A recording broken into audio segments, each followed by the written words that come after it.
Hello friends. आज फिर हम आए हैं अपने एक नए वीडियो के साथ। क्लास 8 का मैथ लेके चैप्टर 3 है और एक्सरसाइज 3.1 और 3.2 दोनों आज एक्सरसाइज हम कवर करेंगे।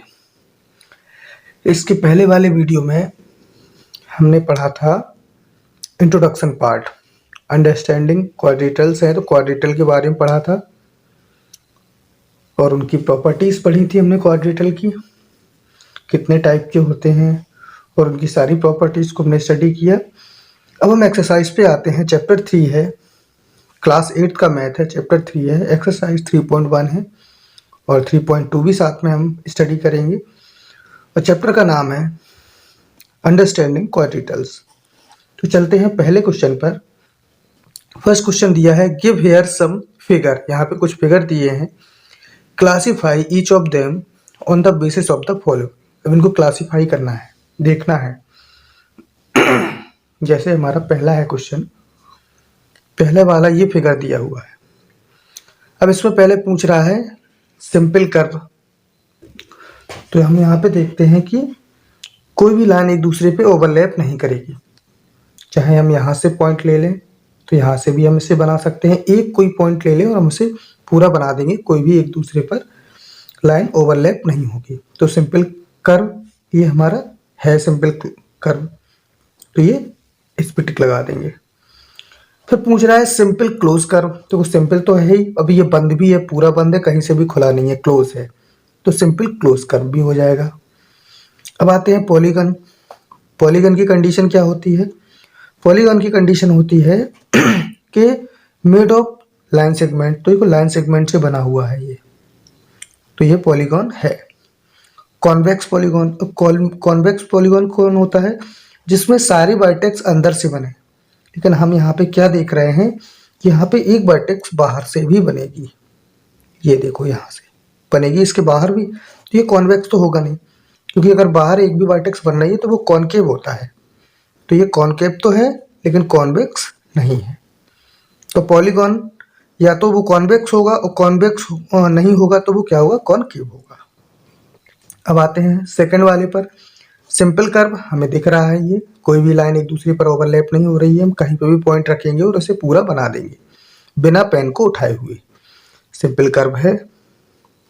अगर हमें कर्व बनाने में पेंसिल को उठाना पड़े, पेन को उठाना पड़े, तो वो सिंपल कर्व नहीं होगा। लेकिन हम यहाँ पे देखते हैं, मान लो हमने यहाँ पे रखा तो ऐसा ऐसा ऐसा ऐसा बना देंगे हम और पेन को नहीं उठाना पड़ेगा।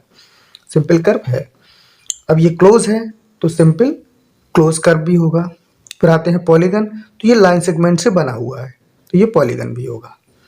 अब कॉन्वेक्स पॉलीगन, तो ये कॉन्वेक्स ही होगा। यहाँ बाहर कोई तो बन नहीं रहा है, अंदर ही इसके जो डायगोनल्स होंगे वो अंदर ही बनेंगे। एक तो ये बनेगा और एक ये बनेगा, तो ये डायगोनल्स अंदर इसके बनेंगे। तो ये कॉनकेव कॉन्वेक्स पॉलीगन है। और जब कॉन्वेक्स है तो कॉनकेव नहीं होगा। अब आते हैं थर्ड वाले पे। थोड़ा टेढ़ा बन गया है, यानी सर्किल बना है, सर्किल के ऊपर सर्किल बना है। तो ये क्या होगा? ये हमारा सिंपल कर्व तो नहीं होगा। अब क्यों नहीं होगा? क्योंकि देखो हम ये सर्किल बना देंगे और इसके बाद हमें दूसरा सर्किल बनाने के लिए पेन को उठाना पड़ेगा। तो ये सिंपल कर्व तो हमारा नहीं है, सिंपल कर्व नहीं है। अब आते हैं सिंपल क्लोज कर्व। जब सिंपल नहीं है तो सिंपल क्लोज कर्व भी नहीं होगा। फिर आते हैं पॉलीगन। पॉलीगन लाइन सेगमेंट से बना हुआ होता है और ये लाइन सेगमेंट नहीं है तो ये भी नहीं है। कॉन्वेक्स पॉलीगन, जब पॉलीगन ही नहीं है तो कॉन्वेक्स भी नहीं होगा और कॉनकेव भी नहीं होगा। जब पॉलीगन नहीं है तो कॉन्वेक्स पॉलीगन भी नहीं होगा, कॉनकेव पॉलीगन भी नहीं होगा। अब आते हैं फोर्थ वाले में। फोर्थ वाले में क्या सिंपल ये बना हुआ है, सिंपल कर्व तो नहीं है। क्योंकि हम ये देख रहे हैं कि देखो ये वाली लाइन है, इस लाइन के ये ओवरलैप कर रहा है, इसके ऊपर ये आ रही है, ये लाइन एक दूसरे के ऊपर चढ़ रही है ये लाइन, तो सिंपल कर्व तो नहीं होगा। अब जब सिंपल कर्व नहीं है तो सिंपल क्लोज कर्व नहीं होगा, क्योंकि क्लोज कर्व तो ये है लेकिन सिंपल नहीं है ये, तो सिंपल क्लोज कर्व भी नहीं होगा। अब आते हैं पॉलीगन पे। तो ये पॉलीगन भी नहीं है, और जब पॉलीगन नहीं है तो कॉन्वेक्स पॉलीगन भी नहीं होगा और कॉनकेव भी नहीं होगा। अब आते हैं फिफ्थ वाले पे। ये हमारा देखो बना हुआ है कि ये सिंपल कर्व तो है, क्योंकि हमने मान लो हमने यहाँ पे पॉइंट ले लिया और यहाँ से इसे हम बना देंगे और एक दूसरे पर ओवरलैप नहीं होगा, तो सिंपल कर्व तो है। सिंपल क्लोज कर्व बंद है तो सिंपल क्लोज कर्व भी ये होगा। अब आते हैं पॉलीगन। पॉलीगन लाइन सेगमेंट से बना हुआ होता है, लेकिन ये लाइन सेगमेंट नहीं है। यहाँ पे देखो ये कर्व टाइप का बना हुआ है और लाइन सेगमेंट इसमें नहीं है, तो ये क्या है, पॉलीगन नहीं है। जब पॉलीगन नहीं होगा तो कॉन्वेक्स नहीं होगा और कॉनकेव भी नहीं होगा। अब 6 वाले को देखते हैं। ये वाला 6 वाला है, सिंपल कर्व है। देखो एक कहीं पे पॉइंट रखेंगे और हम पूरा बना देंगे, पेन को नहीं उठाना पड़ेगा। तो सिंपल कर्व है, बंद भी है तो सिंपल क्लोज कर्व भी होगा। पॉलीगन, अब ये पॉलीगन क्या होता है, लाइन सेगमेंट से बना हुआ होता है। अब 2 लाइन सेगमेंट तो है हमारे पास, एक ये है एक ये है, लेकिन ये हमारा कर्व है, सभी लाइन सेगमेंट नहीं है, तो पॉलीगन नहीं होगा। जब पॉलीगन नहीं होगा तो कॉन्वेक्स नहीं होगा और कॉनकेव भी नहीं होगा। अब चलते हैं 7 वाले पे। ये 7 वाला है हमारा, तो यहाँ पे देखते हैं ये बना हुआ है सिंपल कर्व। कहीं से भी पॉइंट रखेंगे पूरा बना सकते हैं बिना पेन को उठाए हुए, तो सिंपल कर्व है हमारा। बंद भी है तो सिंपल क्लोज कर्व भी होगा। अब क्या ये पॉलीगन है, पॉलीगन तो नहीं है, क्योंकि लाइन सेगमेंट, ये तो लाइन सेगमेंट है, लेकिन ये हमारा पूरा कर्व दिया हुआ है, लाइन सेगमेंट नहीं है ये, तो ये हमारा पॉलीगन नहीं होगा। तो जब पॉलीगन नहीं है तो कॉन्वेक्स भी नहीं होगा और कॉनकेव भी नहीं होगा। इस पे आते हैं, ये हमारा सिंपल कर्व यहाँ पे है हमारा सिंपल कर्व। देखो हमें इसे अगर बनाना होगा तो हम ऐसे कैसे बनाएंगे, ऐसे करके बनाएंगे इसे, ये हो गया और ऐसा कर देंगे, तो सिर्फ बिना पेन उठाए इसको बना सकते हैं। तो सिंपल कर्व है, सिंपल क्लोज कर्व है, ये देखो बंद भी है, तो ये क्या हो जाएगा, सिंपल क्लोज कर्व भी हो जाएगा। पॉलीगन नहीं है क्योंकि ये लाइन सेगमेंट है और ये यहाँ पे सर्कल बने हुए हैं, तो पॉलीगन तो नहीं होगा कि पॉलीगन पूरा लाइन सेगमेंट से मिलकर बना होता है। जब पॉलीगन नहीं है तो कॉन्वेक्स पॉलीगन भी नहीं होगा, कॉनकेव भी पॉलीगन नहीं होगा, क्योंकि कॉन्वेक्स पॉलीगन और कॉनकेव पॉलीगन होते तो दोनों पॉलीगन ही है। कॉन्वेक्स में क्या होता है कि अंदर से डायगोनल्स बनते हैं, अंदर बनते हैं, कॉनकेव में बाहर बनते हैं, लेकिन ये तो पॉलीगन ही नहीं है। जब पॉलीगन ही नहीं है तो कॉन्वेक्स भी नहीं होगा, कॉनकेव भी नहीं होगा। अब आते हैं क्वेश्चन नंबर 2 पर। इसका ये आखिरी क्वेश्चन है, 2 ही क्वेश्चन है इसमें। सेकंड वाला है what is the regular polygon. पहले पूछ रहा है रेगुलर पॉलीगन कौन सा है, और ये भी पूछा है state the name of regular polygon of, और इसके हमें नाम भी बताने हैं रेगुलर पॉलीगन के। तो देखो पॉलीगन हमें बताना है। अब पॉलीगन वो होता है रेगुलर पॉलीगन, तो वो पॉलीगन की तो कंडीशन ये है लाइन सेगमेंट से बना हुआ हो पॉलीगन होता है। रेगुलर का होता है, रेगुलर का मतलब होता है उनकी सभी साइड कैसी होनी चाहिए, इक्वल होनी चाहिए। तो इसकी देखो डेफिनेशन कुछ हम इस तरीके से लिखेंगे, a polygon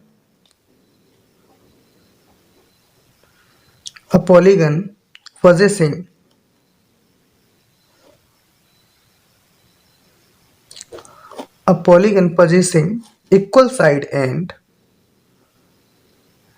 equal sides and equal angle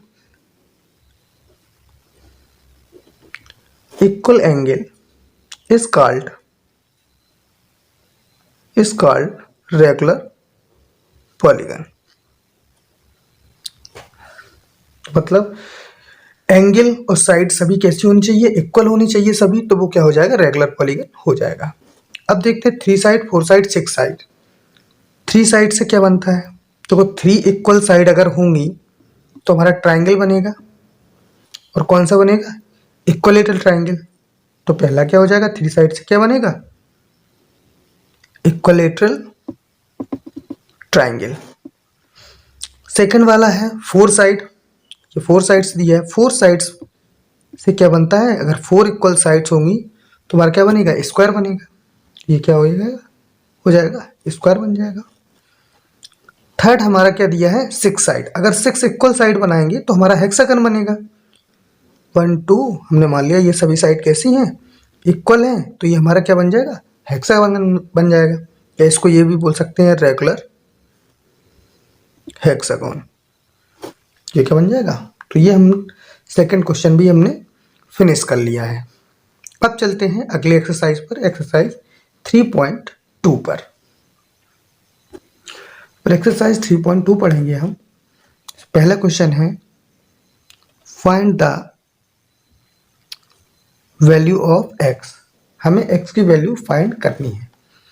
अब हम क्या करेंगे, सबसे पहले हम कुछ यहाँ पे फॉर्मूले बताना चाहेंगे जो हम इंट्रोडक्शन पार्ट में नहीं बता पाए थे, तो वो फॉर्मूले पहले हम बता देंगे। उसके बाद से हम क्वेश्चन को सॉल्व करेंगे, तो क्वेश्चन सॉल्व करने में आसानी होगी। तो जो पहला फॉर्मूला है वो क्या है, sum of the measure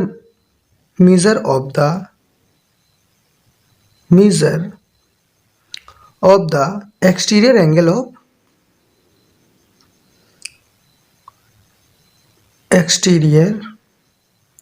of the polygon। मतलब एक्सटीरियर जो पॉलीगन होगा उनके एक्सटीरियर एंगल होंगे, उनका सम क्या होगा, उनका सम हमेशा 360 के इक्वल होगा। जो एक्सटीरियर एंगल बनेंगे किसी भी पॉलीगन के एक्सटीरियर एंगल जो बनेंगे उनका सभी का सम क्या हो जाएगा, 360 हो जाएगा। ये तो हो गई एक्सटीरियर एंगल की बात। अब हम बात करते हैं इंटीरियर एंगल की। जैसे अब अगला क्या है, सम ऑफ measure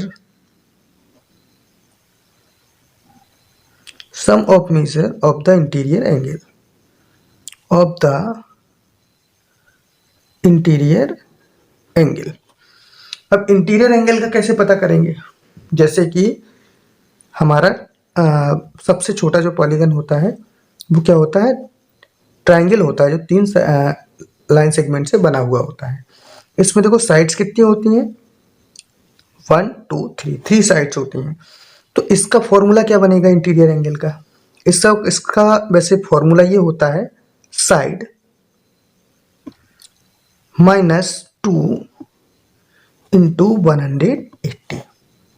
तो इसका ट्राइंगल का क्या बन जाएगा, साइड कितनी है, 3 है, तो 3 - 2 इंटू 180। 3 में से 2 गया, कितना बचेगा, 1। तो 1 × 180 इज इक्वल टू 180। तो ये क्या 180 हो गया। और हमें पता है ट्राइंगल के तीनों एंगल का ऐड, इंटीरियर तीनों एंगल का ऐड कितना होता है, 180। और हमने यहाँ से भी प्रूव करके दिखा दिया ये 180 होगा। अब अगला, जैसे अगर हमें क्वाड्रेटल का निकालना पड़े, जैसे कि हमारा क्या दिया है, ये दे दिया है क्वाड्रेटल, इनकी जिसकी 4 साइडें हों, तो साइड्स कितनी होंगी, 4 होंगी। तो इसके हम जब निकालेंगे इंटीरियर एंगल इसका निकालेंगे, तो वही सेम फॉर्मूला क्या हो जाएगा, साइड -2 इंटू 180। साइड कितनी है, 4 - 2 इंटू 180। 4 में से 2 गया 2 × 180, यानी कि 2 में 180 का मल्टीप्लाई करेंगे तो 2 0 0, 2 8 66, 1 कैरी, 2 1 2 1 3, 360। यानी कि 4 साइड का क्वाड्रेटल का कितना निकलेगा, 360 निकलेगा। अब जैसे हमें 5 साइड दी हो, पेंटागन दिया हुआ, ये हमारे 5 साइड हो गए, पेंटागन हो गया। तो इसमें साइड्स कितनी है, साइड्स हैं 5। तो फॉर्मूला वही है सेम, साइड्स -2 × 180। साइड कितनी है, 5 है, तो 5 - 2 × 180। ये क्या है, 5 में से 2 गया, कितना बचा, 3 × 180। अब जब 3 का 180 में मल्टीप्लाई करेंगे तो हमारा कितना निकलेगा, 540 निकलेगा। यानी कि अगर 5 साइड्स हैं तो हमारा कितना होगा सम इंटीरियर एंगल का, 540। ऐसे ही हम सेम तरीके से 6 साइड का करेंगे। 6 साइड हमारा ये बनेगा, हेक्सागोन बनेगा। इसके अगर हमें इंटीरियर एंगल हैं, ये सभी एंगल हैं इंटीरियर, इनका अगर हमें सम पता करना है, सम कितना होता है, तो हम क्या करेंगे, साइड्स कितनी है इसमें, 6 है, फॉर्मूला वही है सेम, साइड -2 × 180। साइड कितनी है, 6 - 2 × 180। 6 में से 2 गया 4 × 180। और 4 का हम 180 में मल्टीप्लाई करेंगे तो 720 हमारा निकलेगा। तो इस तरीके से हम इंटीरियर एंगल के सम होगा जो सभी इंटीरियर एंगल के सभी एंगल का सम निकाल सकते हैं। किससे निकालेंगे? फॉर्मूला हमारा ये होता है साइड -2 मल्टीप्लाई 180, इससे हम निकालेंगे। तो आशा करते हैं कि समझ में आया होगा। अब देखो पूरे 2 भी बता चुके हैं हम। एक्सटीरियर एंगल का हमेशा 360 होगा। एक्सटीरियर एंगल का कोई भी बना रहा है, 3 साइड का, 4 साइड का, 5 साइड का, 8 साइड का, कितने भी साइड का बना रहा है तो उसका क्या आएगा? 360 आएगा सम। एक्सटीरियर एंगल का बाहर के एंगल का 360 आएगा और अंदर के एंगल का हम इस फॉर्मूले से निकालेंगे साइड -2 मल्टीप्लाई 180। ये हो गया। अब चलते हैं इसके क्वेश्चन नंबर फर्स्ट की तरफ। तो क्वेश्चन नंबर जो फर्स्ट है वो हमें ये दिया हुआ है, ये हमारा डायग्राम दिया है, इसमें x की वैल्यू फाइंड करनी है। क्वेश्चन है find the value of x। तो इसमें देखो तीनों एक्सटीरियर एंगल दिए हैं, ये भी एक्सटीरियर एंगल, ये भी एक्सटीरियर एंगल और ये भी एक्सटीरियर, बाहर के एंगल हैं, ये सभी एक्सटीरियर एंगल दिए हैं। तो हमें पता है एक्सटीरियर एंगल के कोई भी पॉलीगन हो और एक्सटीरियर एंगल के सभी का सम क्या होता है? 360। अगर इंटीरियर एंगल होता तो हम साइड -2 मल्टीप्लाई 180 से निकालते, लेकिन एक्सटीरियर एंगल हमें दिया हुआ है, एक्सटीरियर एंगल का हमें पता करना है। तो हमें पता है कि सभी एंगल का सम कितना होता है? 360। तो हम यहाँ पे लिखेंगे, यहाँ पे सॉल्व कर देते हैं। Using exterior angle of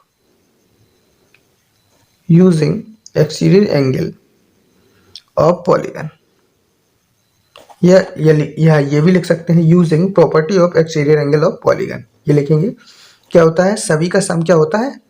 360। देखो ये क्या दिया? 125 प्लस ये भी कितना दिया? 125 डिग्री दिया है। ये हमारा क्या दिया है? x degree. तीनों का ऐड कितना होगा? 360। ध्यान में रखना अगर ये इंटीरियर एंगल होता तो ट्रायंगल में तीनों का सम क्या होता है?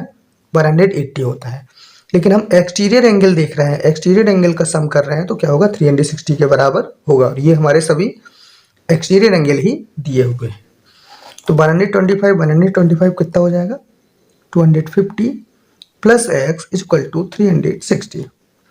अब x इज इक्वल टू ये 360 है, 250 को साइड ले जाएंगे तो माइनस का हो जाएगा 250।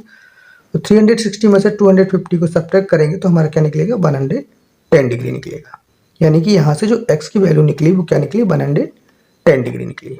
अब चलते हैं क्वेश्चन नंबर सेकंड की तरफ। अब हमारा ये डायग्राम दिया हुआ है, इसमें देखो इसमें भी सभी एक्सटीरियर एंगल दिए हुए हैं। ये देखो ये अंदर वाला 90 है तो बाहर वाला भी 90 होगा, क्योंकि लीनियर पेयर से क्या होता है? दोनों का क्या होता है? 180 होता है। तो ये 90 है तो ये भी 90 हो जाएगा। ये हमारा एक्सटीरियर एंगल 60 दिया है, ये भी हमारा 90 दिया है, ये 70 दिया है और ये x दिया है। हमें x की निकालनी है वैल्यू। तो सभी जगह एक्सटीरियर एंगल दिए हुए हैं तो हम प्रॉपर्टी कौन सी लगाएंगे? एक्सटीरियर एंगल की। तो यहाँ पे लिखेंगे using sum of exterior angle property. तो क्या हो जाएगा? सभी का ऐड कर देंगे तो कितना निकलना चाहिए? 360 निकलना चाहिए। तो सभी का सम करेंगे तो हम यहाँ से शुरू करेंगे। तो ये 60 दिया है प्लस यहाँ पे ये 90 दिया है प्लस ये हमारा 70 दिया है प्लस ये x दिया है प्लस ये कितना दिया है? 90 दिया है। इज इक्वल टू किसके हो जाएगा? 360 के। यानी कि एक्सटीरियर एंगल के सभी एंगल को सम करेंगे तो क्या मिलेगा? 360 मिलेगा। अब x को छोड़ के बाकी इनको और इनको हम अगर ऐड करते हैं तो हमारा क्या निकलेगा? 310 plus x is equal to 360। तो x इज इक्वल टू 360, 310 को साइड ले जाएंगे तो माइनस का 310 हो जाएगा। 360 में से 310 को सब्ट्रैक्ट करेंगे तो क्या निकलेगा? 50 निकलेगा। 60 में से 10 गया तो क्या निकलेगा? 50 डिग्री निकलेगा। तो यहाँ से x की वैल्यू निकली वो क्या निकली? 50 डिग्री। यानी कि जो यहाँ पे होगा वो कितना होगा? 50 डिग्री का एंगल बनेगा। तो क्वेश्चन नंबर इसका सेकंड भी कुछ अब फर्स्ट वाला क्वेश्चन पूरा फर्स्ट पार्ट और सेकंड पार्ट हम सॉल्व कर चुके हैं। अब इस एक्सरसाइज के चलते हैं दूसरे वाले क्वेश्चन पर, सेकंड वाले क्वेश्चन पर। अगला क्वेश्चन सेकंड वाला ये दिया हुआ है हमें, find the major of each exterior angle of a regular polygon. Regular का मतलब जिसकी सभी साइड इक्वल हो, ठीक है, और उसमें ही हमें क्या इसका एक्सटीरियर एंगल निकालना है। Sum of each exterior angle मतलब प्रत्येक एक्सटीरियर एंगल कितने का होगा, कितने डिग्री का होगा जो हमारा पॉलीगॉन होगा। जैसे 9 साइड है, नॉनागॉन बनेगा इसमें, तो 9 साइड में तो पहले हम लिखेंगे यहाँ पे number of side, number of sides. तो नंबर ऑफ साइड कितनी है, 9 साइड ये हमें दी है, 9 है। सम ऑफ एक्सटीरियर एंगल कितना होता है, सम ऑफ एक्सटीरियर एंगल कितना होता है, एक्सटीरियर एंगल का सम क्या होता है 360। अब हमें निकालना क्या है, मेजर ऑफ ईच एंगल, प्रत्येक एंगल निकालना है। तो हम क्या लिखेंगे, मेजर ऑफ ईच एंगल। जब प्रत्येक एंगल का प्रत्येक एंगल हमें निकालना है तो हम क्या करेंगे, इसमें साइड का क्या कर देंगे, डिवाइड कर देंगे। Sum of exterior angle divide by number of side. हम ऐसे भी लिख सकते हैं इसको फॉर्मूले की तरह। अगर इसको लिखेंगे तो ऐसे लिखेंगे, sum of exterior angle divide by number of sides. ये इसका फॉर्मूला बन गया। तो सम कितना है एक्सटीरियर एंगल का 360 होता है, साइड्स कितनी दी हैं 9 दी हैं, 9 का इसमें डिवाइड देंगे तो हमारा कितना आएगा 40 आएगा। 9 4 जा 36 और 0 40 हो गया। तो यानी कि प्रत्येक एंगल बनेगा एक्सटीरियर एंगल वो कितने का बनेगा, 40 डिग्री का बनेगा। तो हमारा 9 ये सेकंड का फर्स्ट वाला क्वेश्चन सॉल्व हो गया। सेम इसी तरीके से हम इसको करेंगे 15 साइड्स। जैसे इसमें दी हैं 15 साइड, देखो इसमें नंबर ऑफ साइड्स कितनी दी हैं, नंबर ऑफ साइड्स हमें 15 दी हैं। Sum of exterior angle, sum of exterior angle हमारा 360 होता है। अब मेजरमेंट ऑफ ईच एंगल कैसे निकालेंगे हम, सम ऑफ एक्सटीरियर एंगल कितना होता है 360 अपॉन नंबर ऑफ साइड्स कितनी दी हैं 15 दी हैं। तो 15 का 360 में हम डिवाइड करेंगे तो कितना आएगा हमारा 24 डिग्री आएगा। यानी कि जब 15 साइड्स का होगा तो उसमें जो एक्सटीरियर एंगल होंगे, सभी एक्सटीरियर एंगल होंगे वो कितने के बनेंगे 24 डिग्री के। तो क्वेश्चन नंबर सेकंड भी फिनिश हो गया है। अब चलते हैं क्वेश्चन नंबर थर्ड की तरफ। क्वेश्चन नंबर थर्ड ये रहा हमारे सामने, आपके सामने, how many sides does a regular polygon, मतलब एक रेगुलर पॉलीगन में कितनी साइड्स होंगी if the measurement of N exterior angle is 24, यदि उसका मेजरमेंट क्या होगा, एक एंगल का 24 होगा। तो यहाँ पे हम निकाल चुके हैं, ये निकाला है हमने। देखो 24 डिग्री अगर एक एंगल है तो साइड्स कितनी, नंबर ऑफ साइड कितनी होंगी 15 होंगी। लेकिन हम यहाँ पे आपको क्या करेंगे, निकाल के दिखाएंगे। तो इसमें यही बताया गया है कि अगर रेगुलर पॉलीगन है और उसके प्रत्येक एंगल है एक्सटीरियर एंगल वो 24 डिग्री का है तो उसमें नंबर ऑफ साइड्स कितनी होगी, साइड्स कितनी, साइड्स निकालना है। तो यहाँ पे हम लिखेंगे सॉल्व, यहाँ से सॉल्व होगा sum of exterior angle, sum of exterior angle क्या होता है 360 होता है। अब मेजरमेंट ऑफ ईच एंगल, फिर यहाँ पे लिखेंगे मेजरमेंट ऑफ ईच एंगल, प्रत्येक एंगल का मेजरमेंट कितना होना चाहिए, सॉरी कितना होगा, यहाँ पे ये दिया है 24 डिग्री, ये डिग्री का साइन है 240 नहीं है। तो अब हमें क्या निकालना है, नंबर ऑफ साइड्स। तो यहाँ पे हम लिखेंगे लेट नंबर ऑफ साइड्स, जो साइड्स हमने हमारे पास क्या है x है, हमने ये मान लिया x है। तो फॉर्मूला हमारा ये है मेजरमेंट ऑफ ईच एंगल, जो हमने पहले फॉर्मूला लगाया था, measurement of each angle is equal to, formula क्या होता है पूरा, sum of exterior angle, sum of exterior angle upon number of sides, ये हमारा फॉर्मूला था। तो प्रत्येक एंगल कितने का 24 का है, तो यहाँ पे हम क्या लिख देंगे 24 degree is equal to sum of exterior angle कितना होता है 360 होता है अपॉन नंबर ऑफ साइड्स हमने क्या लेट किया था x लेट किया था। तो हम क्या करेंगे, ये x डिवाइड में है और इस साइड आएगा तो किसमें हो जाएगा मल्टीप्लाई में, तो क्या हो जाएगा 24 degree x is equal to 360 degree. अब x इज इक्वल टू क्या हो जाएगा 360 लिखा है और इस 24 को यहाँ पे भेजेंगे हम इक्वल के इस साइड, तो ये 24 मल्टीप्लाई में x के, तो यहाँ पे किसमें हो जाएगा डिवाइड में। अब 24 का 360 में जब हम डिवाइड करेंगे तो हमारा क्या आ जाएगा 15 आएगा, यानी कि x की वैल्यू क्या निकली 15 निकली। पूछा इसमें क्या था नंबर ऑफ साइड, और नंबर ऑफ साइड क्या थी x थी, तो यानी कि जो नंबर ऑफ साइड है वो कितनी है 15 है। तो यहाँ से निकल आया जो नंबर ऑफ साइड होंगी वो 15 होंगी। क्वेश्चन नंबर 3 वाला हम सॉल्व कर चुके हैं। अब चलते हैं क्वेश्चन नंबर 4 की तरफ। क्वेश्चन नंबर 4 हमें ये दिया हुआ है how many sides does a regular polygon have, मतलब एक रेगुलर पॉलीगॉन में कितनी साइड्स होंगी, साइड इसमें भी पूछा है। If each of its interior angle is 165 degree, यदि प्रत्येक एंगल अंदर का एंगल इंटीरियर एंगल कितना हो 165 डिग्री हो। अभी हमने क्या पूछा था नंबर ऑफ साइड ही पूछी थी इसके पहले वाले क्वेश्चन में, लेकिन उसमें क्या बताया था एक्सटीरियर एंगल दिया था। अब इसमें क्या दिया है इंटीरियर एंगल दिया है, मतलब अंदर का एंगल दिया है। इसे हम दो तरीके से सॉल्व करके दिखाएंगे, दोनों तरीके से आपको जो भी सही लगे तरीका देख लेना, लेकिन होगा वो एक दूसरे से रिलेटेड ही। तो चलते हैं इस वाले क्वेश्चन पे।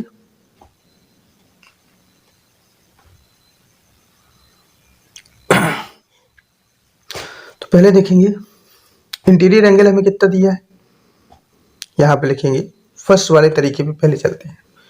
तो देखते हैं इंटीरियर एंगल क्या दिया हुआ है।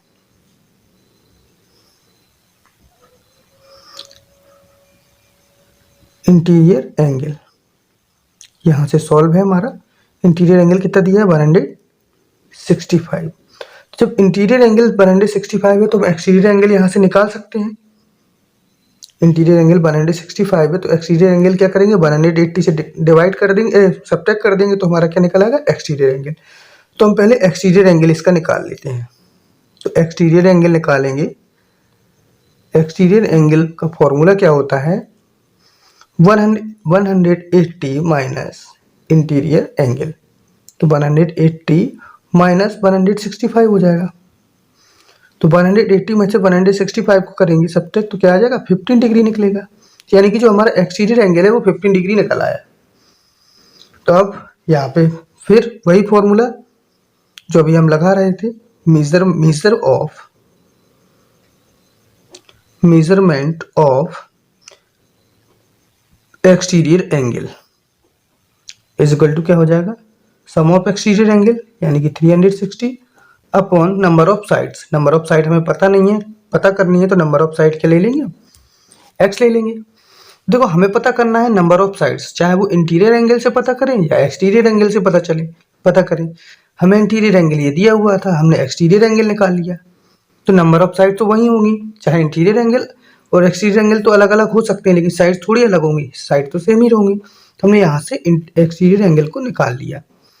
तो अब एक्सटीरियर एंगल के सहारे से हम ये पता करेंगे उसमें साइड कितनी होंगी।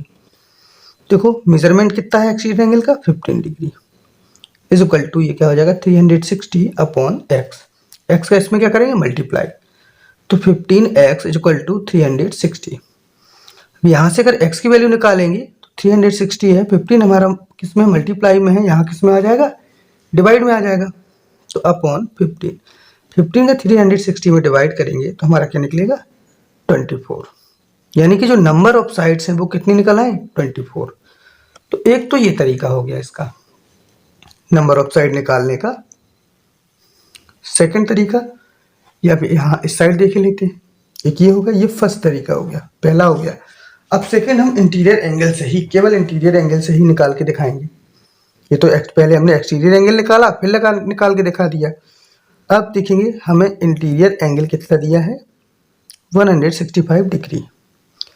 अब यहाँ पे क्या करेंगे साइड्स को, साइड हमें दी नहीं है तो लिखेंगे let number of sides is equal to x, ये दिया हुआ है। अब फॉर्मूला क्या होता है, सम ऑफ इंटीरियर एंगल। होता क्या है, हमें side number of side x हमने लेट की थी, तो नंबर ऑफ साइड माइनस का 2 मल्टीप्लाई 180। इंटीरियर एंगल का जो सम होता है वो यही तो होता है, एक्स माइनस 2, मतलब number of sides minus 2 into 180। यहाँ पे एक्स इसलिए लिखा क्योंकि नंबर ऑफ साइड को हमने क्या लेट किया है, एक्स लेट किया है। तो अब क्या हो जाएगा, यहां से निकालेंगे। अब यहां पे लिखेंगे हम measurement of each angle, measurement of each angle.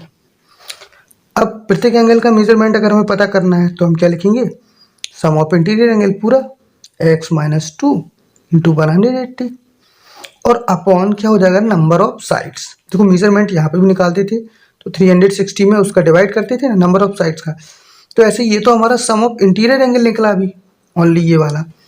अब ये निकालेंगे मेजरमेंट ऑफ ईच एंगल निकालना है, तो इसका नंबर ऑफ साइड से डिवाइड करेंगे। तो नंबर ऑफ साइड क्या है, एक्स है, और ईच एंगल कितना, प्रत्येक एंगल कितना दिया, 165 का दिया है। तो ये किसके बराबर होगा, 165 के बराबर होगा। तो ये क्या हो जाएगा, 165 is equal to x minus 2 into 180 upon x. X का यहाँ पे क्या हो जाएगा, मल्टीप्लाई, यानी कि 165 x is equal to x minus 2 multiply 180।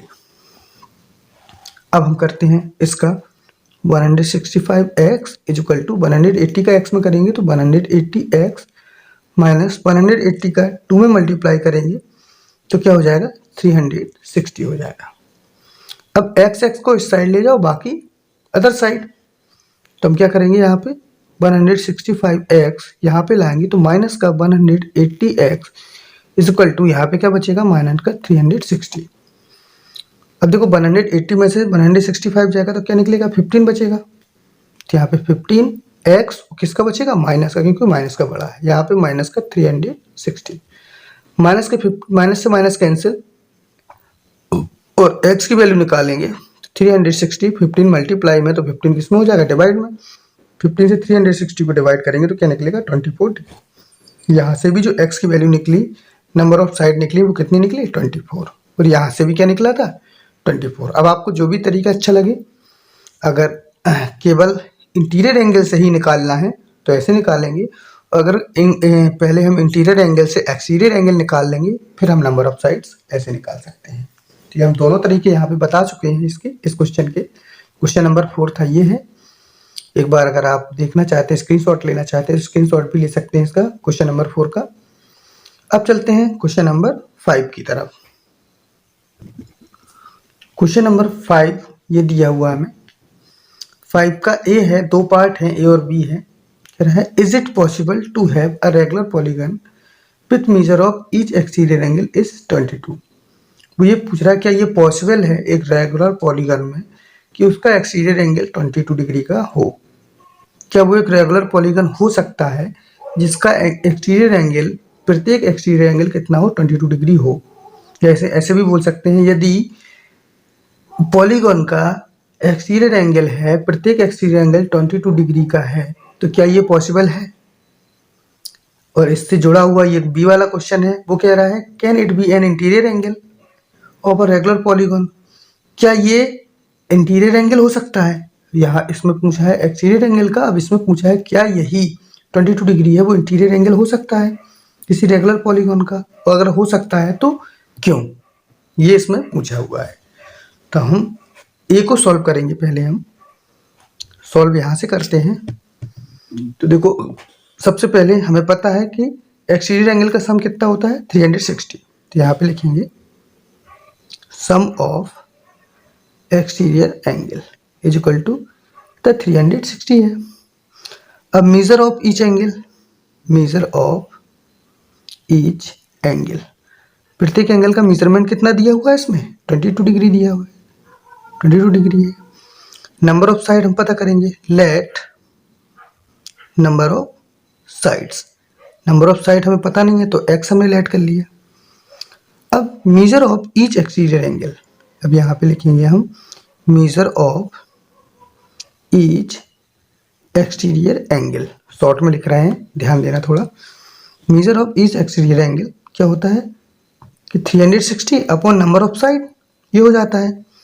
तो ईच एंगल, प्रत्येक एंगल कितने का दिया है, 22 डिग्री का दिया है, तो यहाँ पे कितना रखेंगे 22 इज इक्वल टू 360 अपॉन एक्स। अब इसमें क्या कर देंगे, x को यहाँ 22 को यहाँ, यानी कि जैसे अभी सॉल्व करते थे हम, तो x इज इक्वल टू कितना हो जाएगा 360 अपॉन 22। 22 से 360 को डिवाइड करेंगे तो कितना आ जाएगा हमारा, यही कुछ निकलेगा 16.2 ऐसे करके निकलेगा, मतलब पॉइंट में आंसर आएगा। और हमें पता है कि जब हम इसे सॉल्व करें तो नंबर ऑफ साइड्स हो, नंबर ऑफ साइड्स हमारी किस में आनी चाहिए, नेचुरल नंबर में आनी चाहिए, यानी डेसिमल में नहीं आनी चाहिए। डेसिमल और फ्रैक्शन में अगर आती हैं तो फिर पॉसिबल नहीं है। तो देखो यहाँ पे डेसिमल में आया है, तो यहाँ पे हम इसे लिखेंगे कैसे, इसे हम लिखेंगे since number of sides not a natural number, not a natural number, क्योंकि ये पॉइंट में दिया हुआ है, not a natural number, therefore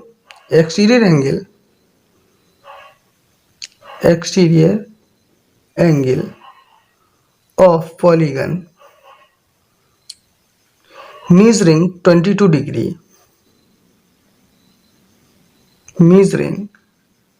degree is not possible, मतलब 22 डिग्री अगर एक्सटीरियर एंगल है किसी पॉलीगन का, तो उससे जो रेगुलर पॉलीगन बनाना है वो पॉसिबल नहीं है, क्योंकि कैसी आनी चाहिए, साइड सभी इक्वल आनी चाहिए। अगर साइड सभी इक्वल होती तो यहाँ पे ये डेसिमल में नहीं आता, ये नेचुरल नंबर में आता, ये आ रहा है डेसिमल में। तो हम ये कह सकते हैं कि हमारा ये रेगुलर पॉलीगन नहीं है, जिसका कोई भी रेगुलर पॉलीगन नहीं बन सकता है जिसका एक्सटीरियर एंगल कितना हो, 22 डिग्री हो। ये तो हो गई क्वेश्चन नंबर ए की बात। अब चलते हैं क्वेश्चन नंबर बी की तरफ। अब क्वेश्चन नंबर बी में क्या कहा था कि ये 22 डिग्री है, वो अगर इंटीरियर एंगल बन जाए तो क्या पॉसिबल है, तो यहाँ पे हम लिखेंगे इंटीरियर एंगल क्या है 22। अब इसी को एक्सटीरियर एंगल को क्या बना दिया, इंटीरियर एंगल बना दिया। अब इससे क्या निकालेंगे, हम एक्सटीरियर एंगल निकालेंगे। एक्सटीरियर एंगल क्या होता है 180 माइनस इंटीरियर एंगल, तो 180 में से 22 जाएगा तो क्या निकलेगा 158 डिग्री। तो ये क्या निकला है 158 डिग्री। अब देखते हैं सम ऑफ एक्सटीरियर एंगल क्या होगा 360 होता है। अब नंबर ऑफ साइड पता नहीं है तो हम क्या करेंगे, लेट नंबर ऑफ साइड्स क्या हो जाएगा x हो जाएगा, ये हो गया। अब क्या करेंगे, मेजर ऑफ एक्सटीरियर एंगल, यहाँ पे मेजरमेंट निकालेंगे एक्सटीरियर एंगल का, मेजर ऑफ एक्सटीरियर एंगल। तो मेजर कितना होगा 360 अपॉन नंबर ऑफ साइड, यानी कि नंबर ऑफ साइड में x मान लेट किए तो x हो जाएगा। तो एक्सटीरियर एंगल यहाँ पे हमने निकाला, कितना निकला 158 डिग्री। तो 158 degree is equal to 360 degree upon x यहाँ पे जाएगा, तो 158 degree x is equal to 360 degree. x की वैल्यू निकालेंगे तो ये लिखा है हमारा 360 डिग्री, 158 डिग्री किस में दिया है मल्टीप्लाई में, तो यहाँ पे 158 डिग्री डिवाइड में देंगे। अब देखो हम इसका भी 150 का 360 में देंगे तो हमारा किस में आएगा, डेसिमल में आएगा हमारा, ये भी नेचुरल नंबर में नहीं आएगा। डिवाइड करके देख लेना एक बार, 150 का 360 में पूरा डिवाइड नहीं होगा, पॉइंट में ही आएगा। तो अब यहाँ पे हम कैसे लिख देंगे, since x is not a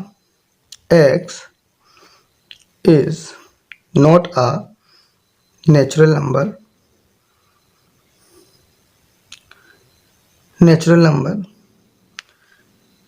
therefore measure of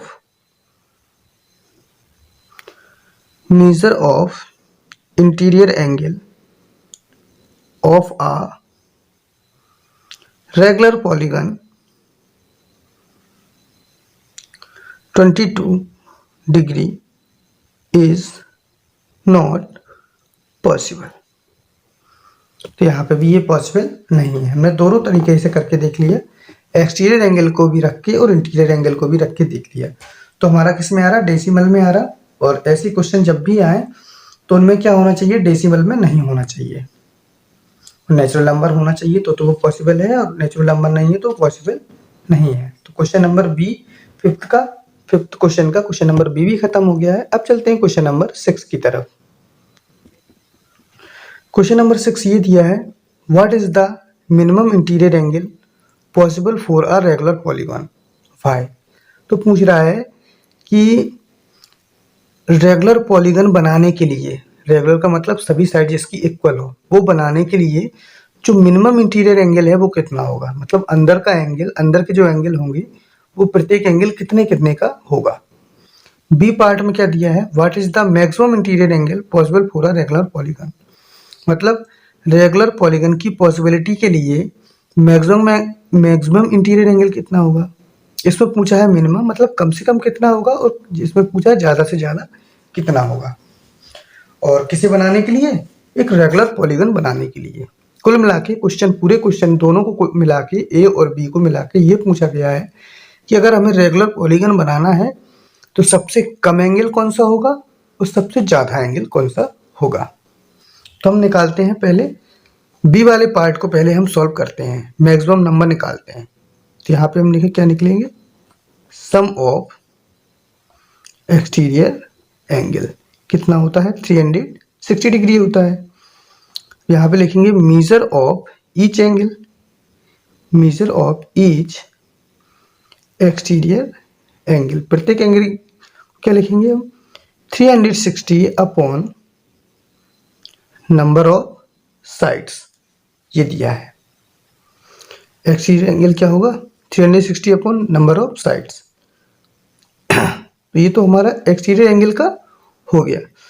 अब हम इससे ये भी ध्यान रखना होगा, जैसे हमें मिनिमम पूछा है, ए बी दोनों को मिला के बता रहे हैं, जैसे इसमें पूछा है मिनिमम सबसे कम, तो सबसे छोटा जो पॉलीगन होता है वो कौन सा होता है, हमें पता है जो सबसे छोटा होता है वो होता है ट्राइंगल, जिसमें कितनी 3 साइड्स होती हैं। तो नंबर ट्राइंगल में कितनी होगी, नंबर ऑफ साइड कितनी होगी, 3 होंगी। तो सबसे छोटा कौन सा होगा, ये होगा। अगर हम मिनिमम की बात करें तो सबसे छोटे की बात करें तो यहाँ पे लिखेंगे minimum number of sides, minimum number of sides. तो जो मिनिमम नंबर ऑफ साइड हैं वो कितनी होंगी, 3 होंगी। तो मैक्सिमम एक्सटीरियर एंगल, अब क्या निकालेंगे, मैक्सिमम एक्सटीरियर एंगल, तो कितने हो जाएंगे, 360 अपॉन 3। नंबर ऑफ साइड कितनी, सबसे कम 3 बन सकती हैं, तो इसको हम डिवाइड करेंगे तो क्या हो जाएगा, 120। तो जो हमारा मैक्सिमम बनेगा, मैक्सिमम एंगल बनेगा एक्सटीरियर, वो कितना बन जाएगा, 120 बन जाएगा। और अब अगर हम मिनिमम इंटीरियर एंगल निकालना हो, तो जब मिनिमम एक्सटीरियर एंगल निकालना हो तो क्या करेंगे हम, sorry interior angle, minimum interior angle निकालना हो तो हमें क्या करना है, 180 में से इसको सब्ट्रैक्ट कर देना है एक्सटीरियर एंगल को। तो 180 माइनस 120, तो यहाँ क्या निकलेगा, 60 डिग्री निकल आएगा। देखो इसमें यही पूछा था, मिनिमम इंटीरियर एंगल बताओ और मैक्सिमम एक्सटीरियर। तो मैक्सिमम एक्सटीरियर एंगल कितना, 120, यानी कि मैक्सिमम एक्सटीरियर एंगल कितना बनेगा, 120 का। और मिनिमम इंटीरियर एंगल अगर पूछेगा तो मिनिमम इंटीरियर एंगल कितना बनेगा, 60 डिग्री का। तो हमें जो पता है कि ट्राइंगल होता है इक्विलैटरल ट्राइंगल, जैसे हम एग्जांपल के तौर पे ले, इक्विलैटरल ट्राइंगल की तीनों साइड इक्वल होती हैं तो, और तीनों एंगल इक्वल होते हैं। तो ये 60 का, ये 60 का, ये 60 का, तो कितना हो जाएगा, तीनों 180 का हो जाएगा। और हमें ये भी पता है कि तीनों एंगल का एड कितना होता है, 180 होता है। तो मिनिमम इंटीरियर एंगल 60 डिग्री बनेगा और मैक्सिमम कितना बनेगा, 120 डिग्री। तो हम ये भी एक्सरसाइज दोनों एक्सरसाइज 3.1 3.2 को सॉल्व पूरा कर चुके हैं और आशा करते हैं कि ये वीडियो आपको अच्छा लगा होगा। सारे क्वेश्चन आपको समझ में आए होंगे।